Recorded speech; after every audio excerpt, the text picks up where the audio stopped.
안녕하십니까. 2022년 12월 2일 환율 끝판왕을 시작하겠습니다.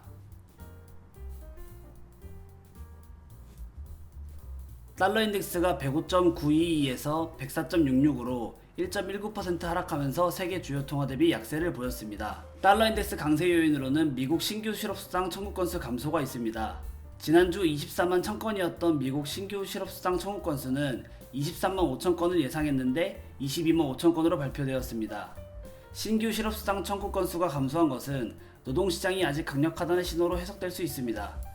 다만 이날 발표만으로 미국의 노동시장이 여전히 강력하다고 단정하기는 어려울 것으로 보입니다. 연휴가 포함된 기간에는 정확한 통계 집계가 어렵기 때문인데 지난주에는 추수감사절 연휴가 있었습니다. 실제 미국에서는 최근 기업들의 고용이 줄어들고 대규모 해고를 단행하는 빅테크 기업들이 늘면서 노동시장 과열이 식기 시작했다는 진단이 나오고 있기 때문에 다음 주 신규 실업수당 청구 건수를 주목할 필요가 있습니다. 달러 인덱스 약세 요인으로는 미국 근원 PCE 하락이 있습니다. 미국 연준이 선호하는 물가지표인 개인 소비 지출 물가지수라고 불리는 10월 근원 PCE가 작년 대비 5.0% 올랐는데 이는 시장의 예상치에 부합하는 수준으로 9월에 기록한 5.2%보다 0.2% 낮아졌습니다. 전월 대비 상승률도 0.2%로 시장이 예상한 0.3%와 9월 기록한 0.5%보다 낮아졌습니다. 근원 PCE가 하락한 것은 물가가 하락하고 있다는 증거이기 때문에 향후 연준의 금리 인상 강도가 약해질 수 있습니다. 두 번째, 연준 위원들의 발언이 있습니다.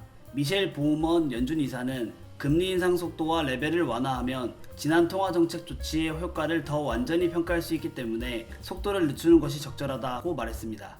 존 윌리엄스 뉴욕 연은 총재는 원자재, 중고차 가격이 하락하는 등 인플레이션이 오른 방향으로 가고 있다는 일부 신호를 보기 시작했다고 말했습니다. 전날 파월의 연설에 이어 연준 의원들도 속도 조절에 대한 언급을 하면서 달러는 약세를 보였습니다. 세 번째, 미국 ISM 제조업 구매관리자 지수 하락이 있습니다. 11월 제조업 구매관리자 지수를 49.8로 예상했는데 49.0으로 발표가 되면서 10월 50.2보다도 하락했습니다. 50 아래이면 경기 수축을 의미하는데 코로나 초기였던 2020년 5월 이후 처음으로 50 밑으로 떨어졌습니다. 제조업이 수축하게 되면 고용이 감소하게 되고 이는 소비 위축으로 이어질 수 있습니다. 고용이 감소하면 임금이 낮아지게 되고 소비가 위축되면 물가가 하락할 수 있습니다. 달러 인덱스는 미국 신규 실업수당 청구 건수 감소라는 상승 요인과 미국 근원 PCE 하락, 연준 의원들의 발언, 미국 ISM 제조업 구매관리자 지수 하락이라는 요인이 존재하면서 1.19% 하락했습니다. 그 밖의 이슈로는 유럽중앙은행의 가상화폐 발언이 있습니다.